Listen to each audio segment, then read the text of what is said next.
এতদিন এটা আমি বুঝতে পারিনি আসলে সে আর চিনা চিনা লাগে, কার কার নামটা মনে আসতেছে না। আমাদের বর্তমান যুগে যারা বাঙালি জাতির জন্য ফেরাউনের উপমা কাহিনী শোনানো, অর্থাৎ কোরআনে ফেরাউনের যে কাহিনী যে বর্ণনা করেছে আল্লাহ পাক, বনী ইসরায়েলের যে কাহিনী বর্ণনা করেছেন ফেরাউনের জন্ম থেকে মৃত্যু পর্যন্ত না, অর্থাৎ ফানিতে ডুবিয়ে মারা পর্যন্ত যে কাহিনী বর্ণনা করেছেন ফেরাউনের জীবন বৃত্তান্ত, ওটা শোনানোর দরকার নেই বাংলাদেশের মানুষকে। আর এই ফেরাউনের জীবন কাহিনী শোনালে যথেষ্ট। আওয়ামী লীগের কিছু ফেরাউন নমরুদ,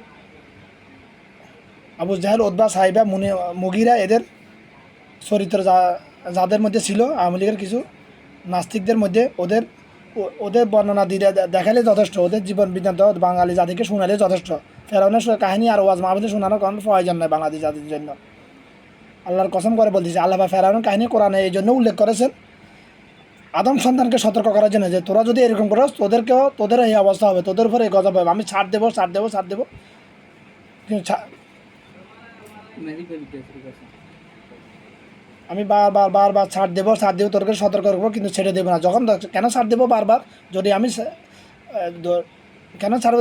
কারণ আমি যাকে ধরে ফেলি তার ঠিকানা একটা জাহান্নাম, বিনা হিসেবে জাহান্নাম। এই জন্য আমি আমার বান্দাকে আমি চাই না যেন আমার বান্দা কোনো আদম সন্তান জাহান্নামে যায়। এই জন্য আমি বান্দাকে বারবার ছাড় দিয়ে দিতে যখন বান্দার পাপ মানে একটা বাংলা কথা গাভিন হয়ে যায়, অর্থাৎ দুধ যত বেশি উতরাবে তত সালিতে ভরবে, উতরাইতে শেষ পর্যায়ে ফাতিলার মধ্যে আগুন ধরে যায়।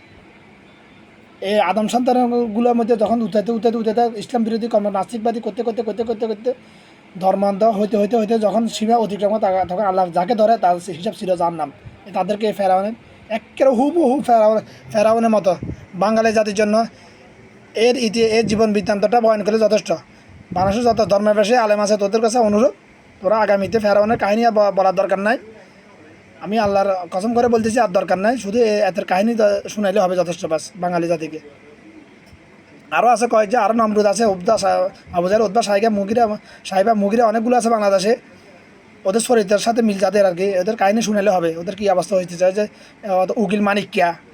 উকিল মানিক আমরা ফ্রানভি আল্লামা দেলার হোসেন সাইদিকে যাতে ফাঁসির রায় দিয়েছিল, উকিল মানিককে, এদের কী অবস্থা তো দেখতেছিস তোরা। এদের জীবন বৃত্তান্ত, এদের ফাফের ইতিহাস বাঙালি জাতির কাছে ওয়াজ মাহফিলে বর্ণনা করলে যথেষ্ট।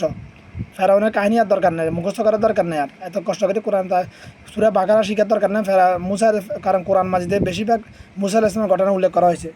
বনী ইসরায়েলের ঘটনা বর্ণনা করার দরকার নেই ইনশাল্লাহ। মানুষের নৈব্য যে ফেরাউন, নমরুদ, হামান, উতবা, সাইবা, মুগিরা, এদের জীবন কাহিনী, এদের ধ্বংসের কাহিনী বর্ণনা করলে যথেষ্ট। এই ফেরাউন রে চির জাহান্নামী হয়ে গেল ইনশাল্লাহ।